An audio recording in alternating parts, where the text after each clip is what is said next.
जय हिंद दोस्तों, कैसे हैं आप सभी। मैं सूरज एक बार फिर से आप सभी का स्वागत करता हूं।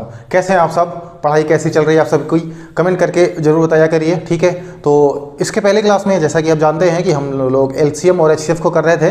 तो एलसीएम और एचसीएफ के हमने बहुत बेहतरीन प्रश्नों को कर लिए थे, जिसमें हमने हर एक क्वेश्चन में एक नया कॉन्सेप्ट सीखने की कोशिश की थी और बहुत अच्छे तरीके से आपको वो चीज़ें समझ में आई थी।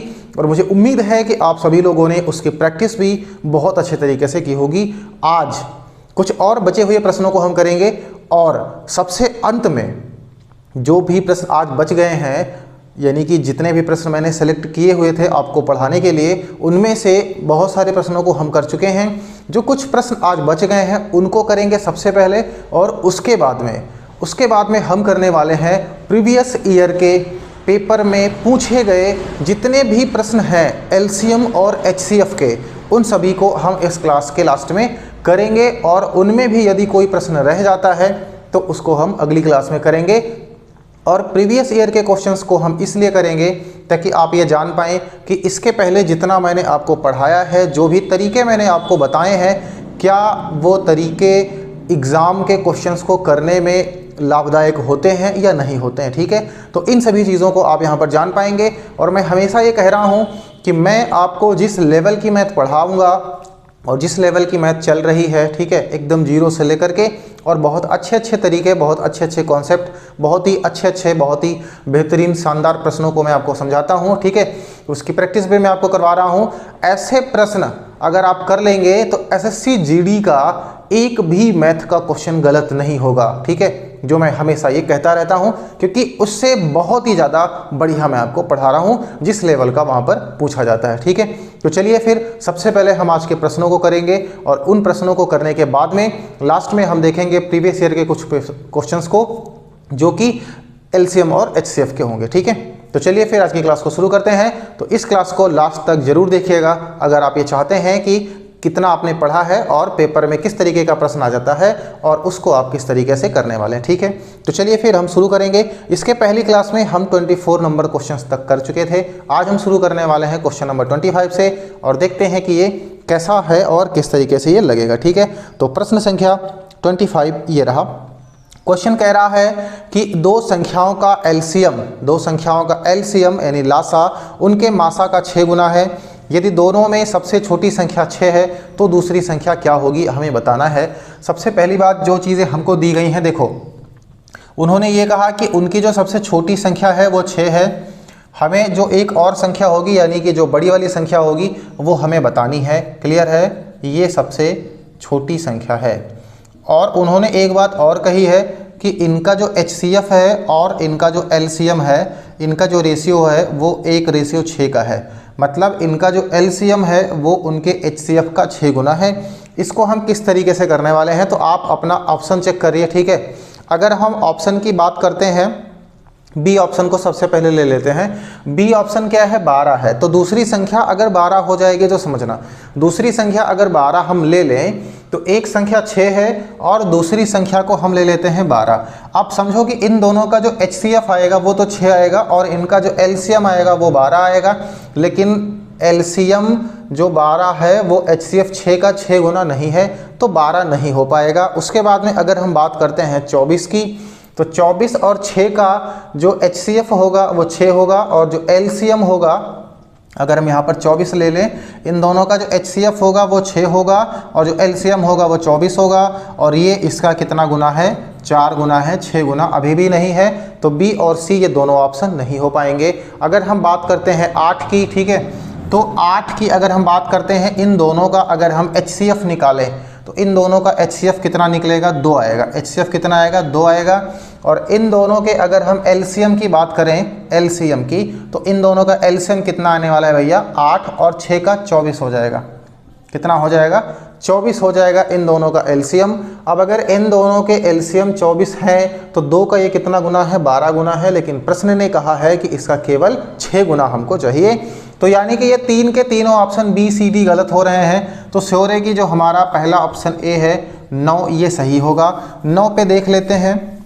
इन दोनों के अगर हम एचसीएफ की बात करते हैं तो 6 और 9 का जो HCF आएगा वो 3 आएगा।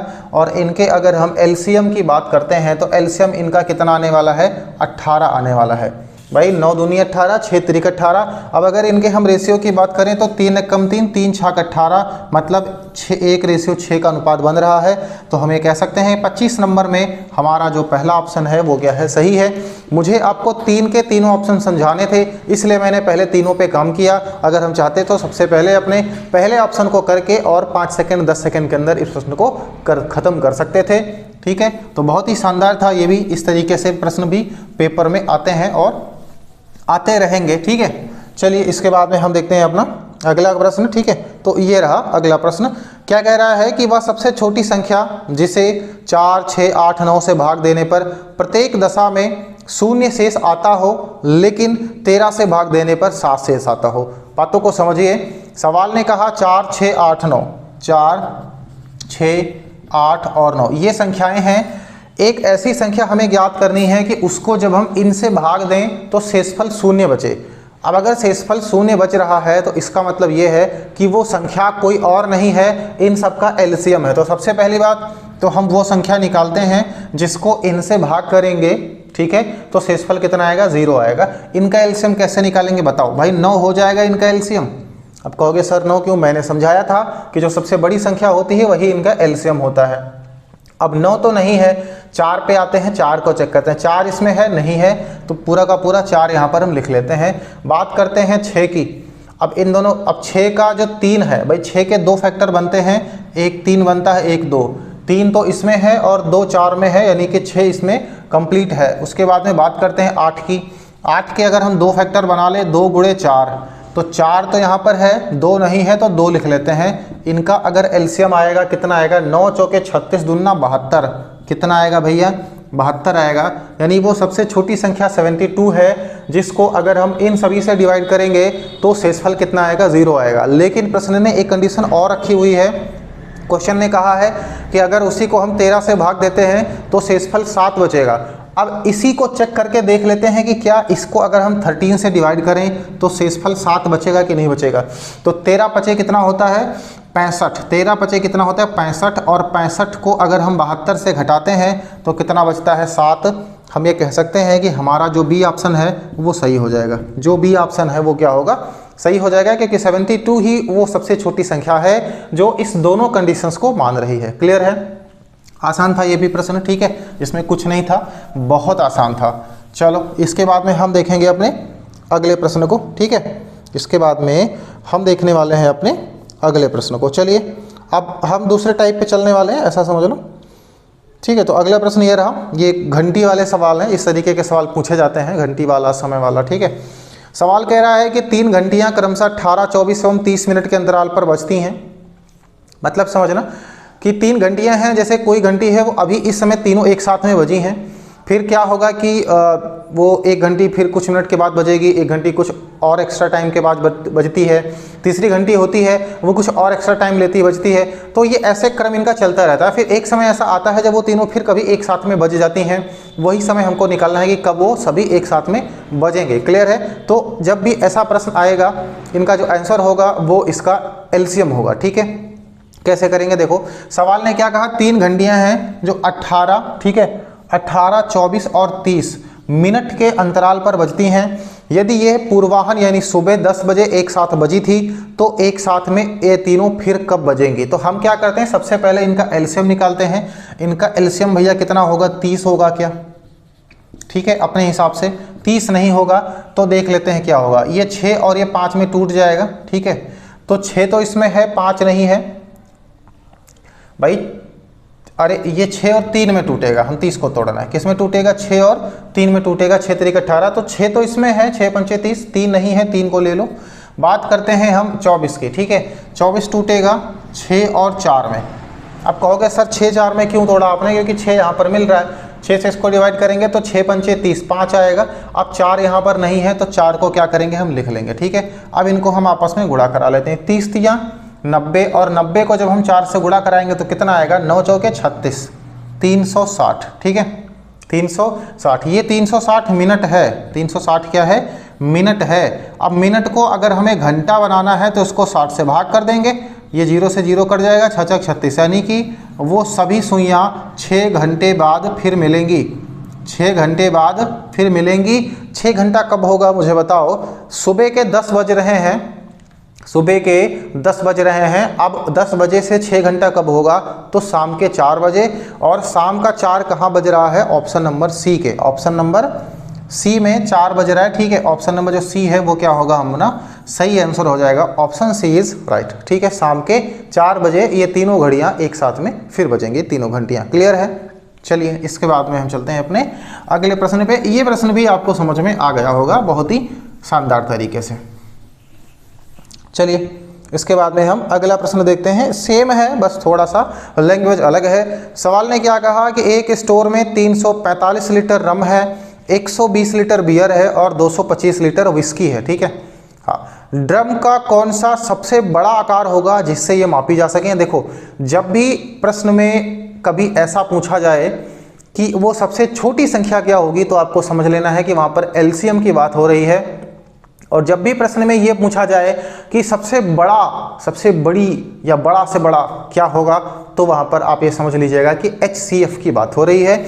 यहाँ पर उन्होंने क्या कहा कि 345, ठीक है, 345 लीटर, 120 लीटर और 225 लीटर, ठीक है, 225 लीटर। ये कोई 3 अलग अलग ब्रांड हैं और हमें चाहिए कि वो सबसे बड़ा ऐसा कौन सा पार्ट है बर्तन का, ठीक है, कितने लीटर का ऐसा होना चाहिए जो जिससे इन तीनों को इक्वली नापा जा सके, ठीक है।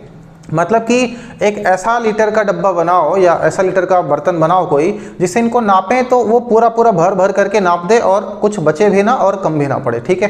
तो वो चीज़ क्या होगी? इनका HCF होगा।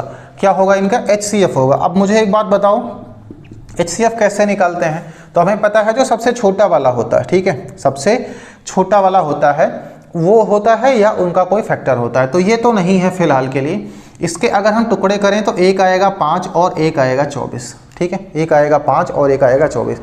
अब 5 तो ऑप्शन में है, 5 ऑप्शन में है और 24 से ये सभी कटेंगे नहीं, तो 5 के हमारा HCF हो जाएगा, बिल्कुल हो सकता है HCF।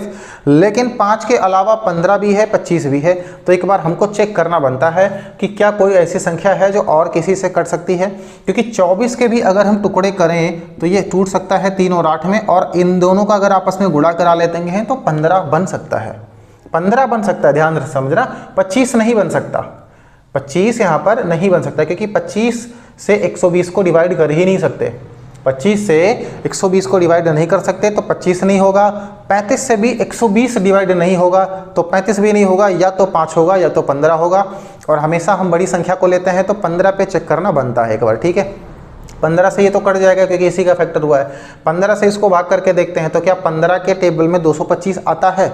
तो देख लेते हैं, ठीक है, इसको देख लेते हैं, इन दोनों को अगर चेक कर लेते हैं। अगर 15 से ये दोनों डिविजिबल हैं तो हम कह सकते हैं कि हमारा जो HCF होगा वो 15 होगा और हमारा जो आंसर आएगा वो भी 15 आएगा। तो इसको डिवाइड करते हैं, कितना होगा? 15 कम 15 7 बचेगा, 15 पचे 75, ठीक है, 15 कम 15 7 बचेगा, 75 हो जाएगा और 15 पचे 75 कट जाता है, ठीक है।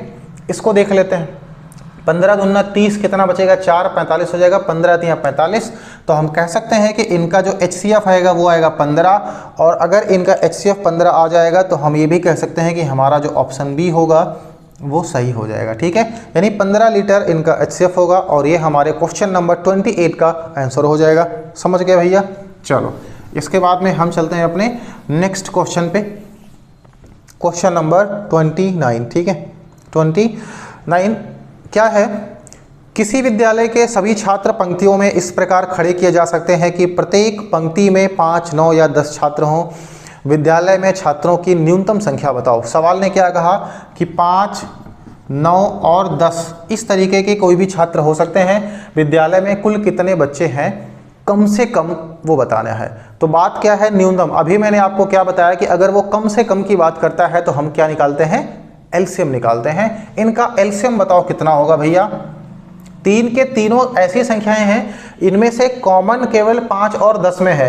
5 और 10 के एलसीएम की बात करें तो 10 आएगा, फिर 10 और 9 का एलसीएम जब भी निकालेंगे हम तो 90 आएगा। यानी इनके एलसीएम की अगर हम बात करें तो आ जाएगा 90 और ये हमारा आंसर हो जाएगा। 90 कहाँ है भैया? ऑप्शन ए क्या हो जाएगा हमारा?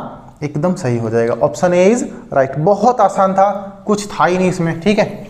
और इसके बाद हम चलते हैं अपने क्वेश्चन 30 की तरफ। तो ये रहा आपका 30 नंबर क्वेश्चन। क्या कह रहा है कि यदि किसी कक्षा के छात्रों की 6, 8, 12 या 16 6, 8, 12 या 16 यदि किसी कक्षा के छात्रों की 6, 8, 12 या 16 की पंक्तियां बनाई जाती हैं तो कोई भी छात्र छूटता नहीं है। कक्षा में छात्रों की कुल संभावित संख्या क्या है? हमें क्या चाहिए? इनका एलसीएम चाहिए, ठीक है, एलसीएम चाहिए। तो चलो देखते हैं कि इनका एलसीएम कैसे निकालेंगे। भाई इनका एलसीएम 16 होगा, इनका एलसीएम कितना होगा? 16 होगा, हमें कह सकते हैं। अब 16 नहीं हो सकता तो 6 पे देखते हैं। 6 के 2 फैक्टर होते हैं, एक तो होता है 2 और एक होता है 3। 3 इसमें आएगा नहीं तो 2 इसमें है, 3 नहीं है तो 3 को हमें यहाँ पर लिखना पड़ेगा। इसके बाद में 8 तो चला जाएगा इसमें, ठीक है। बात करते हैं 12 की, तो इसके 2 फैक्टर 4 और 3। 3 तो ये रहा, 4 इसमें चला जाएगा, तो 16 3 कितना हो जाएगा? 48, ठीक है। तो 48 जो है सवाल 6, 8, 12 या 16, 6, 8, 12 या 16, 6, 8, 12 या 16 की कुल संभावित संख्या क्या है? हाँ ठीक है। तो देखो हमारा जो इसका एलसीएम आया वो कितना आ गया? 48 आ गया। 16 3 48, 12 चौके 48, 8 6 48, 6 6 48। अब 48 जो है वो हमारे ऑप्शन में नहीं है, 48 जो है वो हमारे ऑप्शन में नहीं है। तो अब क्या हमारा जो आंसर 48 आया है वो गलत है? नहीं, गलत नहीं है। तब क्या होगा? अगर 48 आंसर नहीं है तब क्या होगा? फिर 48 का कोई मल्टीपल होगा, 48 का 2 गुना, 48 का 3 गुना। तो देखिए 48 का अगर हम 2 गुना करते हैं तो ये कितना आता है? 96, 96। यानी हम कह सकते हैं कि वहाँ पर 96 बच्चे थे, यानी ऑप्शन जो डी है वो हमारा क्या होगा? सही हो जाएगा। ऑप्शन डी क्या होगा? हमारा सही हो जाएगा, ठीक है। तो ये थे वो प्रश्न जो हम आपके लिए लेकर के आए थे। बहुत ही शानदार तरीके से 30 प्रश्नों को हमने कर लिया है। और इसके बाद में अब हम देखने वाले हैं अपने उन प्रश्नों को जो हमारे प्रीवियस ईयर के एग्ज़ाम में पूछे गए हैं। तो उनको हम तभी बताएंगे, तभी शुरू करेंगे जब आप अब इस क्लास को शेयर करेंगे, ठीक है। अब इस क्लास को आप क्या करने वाले हैं? शेयर करने वाले हैं। तो जल्दी से शेयर कर दीजिए सभी बच्चों को, ठीक है। देखो जो लोग बहुत सारे, मतलब अब नाम नहीं हम कहना चाह रहे हैं, लेकिन जहाँ भी आप पढ़ रहे थे इसके पहले जो 1 घंटे की क्लास करवाते हैं, ठीक है, उस 1 घंटे में भी वो आपको 10 क्वेश्चंस ही कराते होंगे लगभग, इससे ज़्यादा क्वेश्चंस नहीं कराते होंगे, ये मेरी गारंटी है। तो 10 क्वेश्चंस वो भी कराते हैं और मैं आपको आधे घंटे की क्लास में 10 से 12 क्वेश्चंस दे देता हूँ, ठीक है, बहुत ही अच्छी प्रैक्टिस के साथ में। उसका कारण यही है कि बीच की क्लास में कोई भी बकवास नहीं करता हूँ आपसे। पढ़ाना एक बार स्टार्ट कर दिया तो फिर जब तक सारे क्वेश्चंस ख़त्म नहीं हो जाते हैं जितना कि आपको पढ़ाना है एक दिन में, तब तक मैं आपसे बीच में कुछ भी नहीं करता, कोई भी बात नहीं करता हूँ, केवल पढ़ाने के अलावा, ठीक है। तो फिर आपका ये धर्म है, आपका ये कर्तव्य है कि आप क्लासों को शेयर जरूर किया करें, ठीक है, ताकि हमें भी थोड़ा सा अच्छा लगे और हम आपके लिए बहुत अच्छे से, बहुत शानदार तरीके से मेहनत कर सकें, ठीक है। तो चलिए फिर 30 तक हमने क्वेश्चंस कर लिए हैं, हम 31 नंबर से ही आगे शुरू करेंगे। लेकिन अब जो मैं आपको प्रश्न करवाने वाला हूं ये सभी के सभी प्रीवियस ईयर पेपर में आए हुए प्रश्न हैं। तो देखते हैं कि हमारा 31 नंबर क्वेश्चन क्या है। तो क्वेश्चन ये रहा, ठीक है। प्रश्न कह रहा है कि वह सबसे छोटी संख्या ज्ञात करें जिसे 6, 9, 15 या 18, देखो वो सबसे छोटी संख्या ज्ञात करें 6, 9, 15, 18 या 21 से विभाजित करने पर प्रत्येक बार शेषफल 4 प्राप्त होता है। अब याद करो कि इस तरीके का प्रश्न मैंने आपको करवाया है कि नहीं करवाया हो, तो आप देख रहे होंगे ये प्रश्न 2021 में पूछा गया है, ठीक है। सवाल बहुत आसान है, कुछ नहीं करना, हमें क्या करना है? इनका एलसीएम लेना है, ठीक है। इनका क्या करना है? एलसीएम लेना है। एलसीएम इनका 21 होगा ऐसा हम मान के चल रहे हैं, लेकिन 21 नहीं है। इसके फैक्टर होते हैं 3 गुणे 2, 3 इसमें है, 2 नहीं है तो 2 लिख लो, ठीक है। अब बात करते हैं 9 की, 9 का होता है 3 और 3, 3 इसमें चला जाएगा, 3 7 21, 3 नहीं जाएगा तो 3 को लिख लेते हैं, ठीक है। फिर बात करते हैं 15 की, 15 के 2 फैक्टर होते हैं, एक 5 होता है और एक 3 होता है। तो 3 तो यहाँ पर है, 5 इन दोनों में कहीं भी नहीं है, तो गुणे में कितना कर लेंगे? 5 कर लेंगे। अब हम बात करते हैं 18 की, 18 को हम कह सकते हैं 6 गुणे 3, तो 6 तो ये 3 दूनी 6 बना देगा और 3 7 21 इसमें चला जाएगा, यानी हम कह सकते हैं कि ये काम अपना हो गया। 5 तियाँ 15 दूना 30, यानी ये हो जाएगा 21 गुणा 30, और 21 को अगर हम 3 से गुणा करा देते हैं तो 21 तियाँ 63, 630। ये तो वो संख्या है जो इन सबसे कट जाएगी, ये वो संख्या है जो इन सबसे कट जाएगी। लेकिन प्रश्न ने क्या कहा है कि प्रत्येक बार शेषफल 4 मिलना ही चाहिए। तो अगर हमें 4 शेषफल बचाना है तो इसमें 4 प्लस कर दो, तो हमारा सवाल क्या हो जाएगा, हमारा जो आंसर है वो हो जाएगा 634। क्या हो जाएगा 634। कहाँ है, ऑप्शन बी जो है वो हमारा क्या होगा, सही हो जाएगा। जो ऑप्शन बी है वो क्लियर हो जाएगा। समझ बातें आ गई। बहुत अच्छा शानदार प्रश्न था, ठीक है। ये एसएससी जीडी प्रीवियस ईयर का क्वेश्चन है। कितना आसान था, बिल्कुल ऐसे ही प्रश्न पूछे जाएंगे। जितना मैंने आपको पढ़ा दिया है इससे बाहर एक भी प्रश्न नहीं जाएगा, ये मैं बता रहा हूँ, ठीक है। बस जितना मैंने पढ़ाया है उसकी बेहतरीन प्रैक्टिस आपको पास होनी चाहिए। चलिए अगले क्वेश्चन पे चलते हैं। क्वेश्चन नंबर 32 ये रहा। ये सवाल क्या कह रहा है कि 2/3, 4/7, 9/13। देखो 2/3, 4/7 और 9/13 ये भिन्न है। सवाल ने क्या कहा है, इनका लासा ज्ञात करो। अब मैंने आपको भिन्नों का लासा बताया है, लेकिन बात यह है कि वो दशमलव में संख्याएं थी, ठीक है।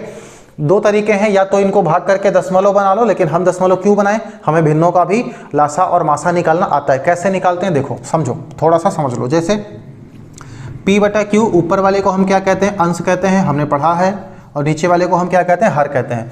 अगर किसी भी भिन्न का अगर हम लासा निकालते हैं तो इसका मतलब क्या होता है, इसका मतलब ये होता है कि अंश का लासा बटे हर का मासा, ठीक है। मतलब सीधी सी बात यह है कि अगर कोई भी भिन्न दे दिया जाए और प्रश्न आपसे पूछे कि इसका लासा निकालो, तो जो उसका अंश होगा उसके अंश का हम वही निकालेंगे जो प्रश्न हमसे पूछेगा। अगर उसने लासा पूछा है तो अंश का लासा निकाल देंगे, अगर उसने मासा पूछा है तो अंश का मासा निकाल देंगे। क्लियर है। अब हर का क्या करेंगे, ठीक उसका उल्टा।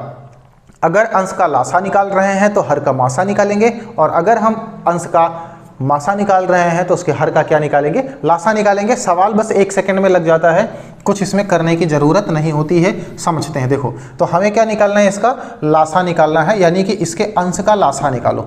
तो 4, 9 और 2 का लासा कितना होगा, देखो 9 तो हो जाएगा, हम मान लेते हैं, ठीक है। अब उसके बाद में 2 इसमें नहीं आएगा तो 2 लिख लो। 4 के 2 फैक्टर, 2 गुणे 2, 1 2 यहाँ पर है, 1 2 की कमी है। और इसके हर का मासा निकाल लो। हर का मासा या तो सबसे छोटी संख्या या इसका कोई फैक्टर। 3 तो इनका मासा होगा नहीं, इनका जो मासा है वो 3 तो होगा नहीं। क्यों, क्योंकि 3 से सारी चीज़ें नहीं कटेंगी, तब इनका मासा 1 आएगा, क्योंकि 3 एक अभाज्य संख्या है, और अभाज्य के केवल 2 ही फैक्टर होते हैं, या तो वो खुद होता है या तो 1 होता है। नीचे 1 लिखने की ज़रूरत नहीं होती है। तो 9 चौके कितना हो जाएगा, 36, यानी कि इनका जो एलसीएम आएगा वो 36 आएगा। ऑप्शन बी क्या होगा, हमारा सही हो जाएगा, ठीक है। ऑप्शन बी हमारा सही हो जाएगा, एकदम क्लियर हो जाएगा। चलिए इसके बाद में हम चलते हैं अपने अगले प्रश्न पे, ठीक है। देखिए कितने शानदार, कितने आसान प्रश्न वहाँ पर पूछे जाते हैं, ठीक है। बस थोड़ी सी प्रैक्टिस की ज़रूरत है। इसके बाद में हम चलते हैं अपने अगले क्वेश्चन नंबर 33 पे, ठीक है। सवाल कह रहा है कि वह छोटी से छोटी संख्या ज्ञात करो जिसे 8 और 14 से विभाजित करने पर शेषफल 5 और 11 प्राप्त होते हैं। याद करो, अभी पिछली क्लास में इस तरीके के प्रश्नों को हमने किया है, ठीक है, जिसमें हर संख्या के लिए अलग अलग शेषफल को हम बचाते हैं। तो कैसे करेंगे समझो। सवाल ने क्या कहा कि वह छोटी से छोटी संख्या ज्ञात करो जिसे 8 और 14, भाई 8 और 14 से इसको डिवाइड करेंगे, शेषफल कितना बचेगा, या तो 5 बचेगा और या 11 बचेगा। मुझे एक बात बताओ, 8 से 5 को घटाएंगे तो 3 बचेगा, 14 से 11 को घटाएंगे तो 3 बचेगा। हमें एक बात पता है क्या, कि अगर किसी भी इस तरीके के प्रश्न में जो शेषफल बच रहा है उनको उस मूल संख्या से घटाने पर अगर उनका अंतर बराबर आता है, तब हम क्या करते हैं, उन्हीं संख्याओं का एलसीएम निकालते हैं। इनका एलसीएम निकालो तो 14 और 8 का कितना होगा, भाई या तो 14 होगा या तो 2 इसके फैक्टर 2, 2 गुणे 4, ठीक है। 2 तो इसमें चला आएगा, 4 नहीं आएगा, तो 4, 14 चौको कितना होता है, 56 होता है। 56 इनका खुद का एलसीएम हो जाएगा। लेकिन हमको एक बात पता है कि इस तरीके की चीज़ें जब भी कभी होती कि शेषफल हमें एक ही जैसा बचाना होता है, जो अंतर एक होता है उसको इसमें से क्या करते हैं, हम घटा देते हैं। 56 से अगर 3 को घटा देंगे तो कितना बचेगा, 53 बचेगा, और ये हमारा आंसर हो जाएगा 53। ऑप्शन बी सही हो जाएगा। 53 ऑप्शन बी क्या है, सही हो जाएगा, ठीक है। तो सोचो, मैंने आपको पढ़ाया था, अब अगर आप प्रीवियस ईयर का पेपर उठा करके देखेंगे मैथ का एक भी प्रश्न आपसे बाहर नहीं जाने वाला है, ठीक है। बस ये है कि जितना मैंने आपको पढ़ाया है वो आपके दिमाग में रहना चाहिए, ठीक है। बहुत ही शानदार था। इसके बाद में हम अपने अगले प्रश्न को देखेंगे और ये रहा अगला प्रश्न, ठीक है। देखिए और इसको भी करते हैं। सवाल ने क्या कहा, 34, 38, 85 और 95। 34, 38, 85 और 95। 34, 38, 85 और 95 के लासा को इन संख्याओं के औसत से विभाजित करने पर शेषफल क्या होगा। सवाल में कुछ नहीं है, सवाल ने केवल यही कहा है, बस दो चीज़ों को उसने आपस में मिक्स कर दिया है कि जो ये संख्या है इनका पहली बात तो एलसीएम निकालो, फिर जो एलसीएम आएगा उसको इन्हीं संख्या के औसत से डिवाइड करो। डिवाइड करने के बाद में जो शेषफल बचेगा वो क्या है। तो चलो सबसे पहले हम इनका एलसीएम निकालते हैं, ठीक है। तो एलसीएम क्या होगा, एलसीएम इनका होगा 95। क्या होगा, 95, ऐसा हम मान लेते हैं गुणे। अब 95 तो होगा नहीं, अब हम बात करते हैं यहाँ पे ये 34 2 गुणे 17 होता है। 2 गुणे कितना होता है, 17 होता है। अब समझो 17 भी इसमें नहीं जा पाएगा और 2 भी इसमें नहीं जाएगा, यानी कि 34 का 34 हमको लिखना पड़ेगा। फिर बात करते हैं 38 की। 38 क्या होता है, 19 और 2, 19 दूना 38। ये जो 2 है वो इसमें चला जाएगा और 38 भाई कितना बचा, 19 बचा और 19 बचे कितना होता है, 95 होता है। तो ये दोनों चीज़ें इसमें चली जाएंगी। फिर बात करते हैं 85 की। तो 85 का क्या होता है, 17 और 5, 17 पचे 85 होता है। 17 तो इसमें चला जाएगा, 17 दूना 34 और जो 5 है वो यहाँ चला जाएगा, यानी कि हमारा जो एलसीएम आएगा वो इतना हो जाएगा, ठीक है। यही हमारा एलसीएम हो गया, ठीक है। इसके बाद में हम इनका निकालते हैं एवरेज। क्या निकालते हैं, एवरेज। एवरेज क्या होगा, 34 प्लस 38 प्लस 85 और प्लस 95 और जितनी संख्याएं हैं उनसे हम क्या करते हैं, इनको डिवाइड कर देते हैं, ठीक है। तो 4 ही तो संख्याएं हैं, हाँ 1 2 3 4 संख्याएं, 4 से डिवाइड कर दो, इनको जोड़ लो। 5 5 10 8 18 और 4 कितना होता है, 22। 2 आएगा, 9 2 11, 11 और 8 19 और 3 22 और 3 कितना हो जाएगा, 25, ठीक है। 25 इनको 4 से भाग कर दो, 4 छाक के 24 कितना बचेगा, 1 12 हो जाएगा, 4 3 12, ये कितना आएगा, 63 आएगा। इस 63 से इसको डिवाइड कर दो, जो शेषफल बचेगा वही हमें बचाना है। तो ये है हमारे पास 95 और गुणे में 34, हमको डिवाइड करना है 63 से, ठीक है।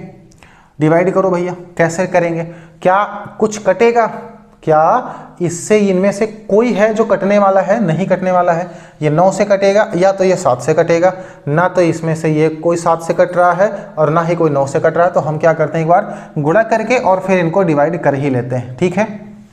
चलो तो अब हम क्या करने वाले हैं, या तो देखो इसमें 2 तरीके होते हैं, 63 से इसको डिवाइड कर लो, फिर 63 से इसको डिवाइड कर लो अलग अलग। वो चलो कैलकुलेशन कभी सिखाएंगे तो वहाँ पर देखा जाएगा। फिलहाल के लिए हम इनको क्या करते हैं, गुणा कर लेते हैं। तो 95 और 34 को हम आपस में करते हैं गुणा। 4 पंचे कितना हो जाएगा, 20, 2 आएगा, 4 9 36 और 2 कितना हो जाएगा, 38 और ये हो जाएगा 3 5 15 और 3 9 27 और 1 28, 0 हो जाएगा, 8 5 13, 8 3 11 और 1 12 और 2 1 3, ठीक है। अब इसको भाग कर लेते हैं हम 63 से। 63 से अगर इनको हम भाग करते हैं तो हमारे पास कितना है, 323 है, ठीक है। और 6 चौके कितना होता है, 24, 6 पंचे 30, तो ये 5 में लेकर के चले जाते हैं, कितना हो जाएगा, 5 3 15 और 5 छक्का 30 और 1 31, 315, ठीक है। कितना बचेगा, 8, 13 में से 5 जाएगा, 8 बचेगा और ये कितना है, 0 है। 63 है कन्नम, 63। अब कितना बचेगा, 17, 10 में से 3 जाएगा 7 और 7 में से 6 जाएगा 1। तो हमारे पास जो हमारा शेषफल बच रहा है वो बच रहा है 17 और ये ऑप्शन कौन सा है, ए ऑप्शन क्या हो जाएगा हमारा, सही हो जाएगा, ठीक है। तो ये हो जाएगा हमारा आंसर। बहुत ही शानदार था, कुछ नहीं था, थोड़ा सा एक और चीज़ ऐड कर दी गई थी, इसलिए हम कह सकते हैं थोड़ा सा समय और लग गया, लेकिन कुछ नहीं है, लग तो गया बस।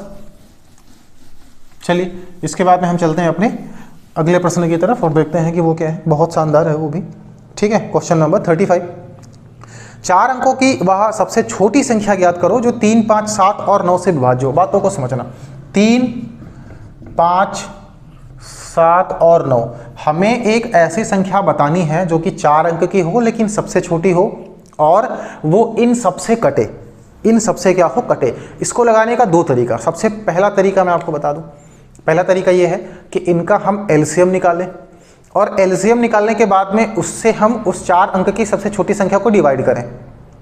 ये तरीका हो गया। दूसरा तरीका ये है कि इसको अगर हम ऑप्शन से खेलना चाहें तो भी खेल सकते हैं। कैसे? देखो, हमारे पास यहाँ पर जो ऑप्शन दिए गए हैं वो सभी 4-4 अंकों में दिए गए हैं और सवाल ने हमसे पूछा है सबसे छोटी संख्या। तो जो सबसे छोटी संख्या है सबसे पहले उसी को इन चारों से डिवाइड करके चेक करते हैं कि होगा कि नहीं होगा। तो सबसे छोटी संख्या 1045 है। 1045 5 से कट जाएगा क्योंकि लास्ट में 5 है, डिविजिबिलिटी काम आएगी यहाँ पर, ठीक है।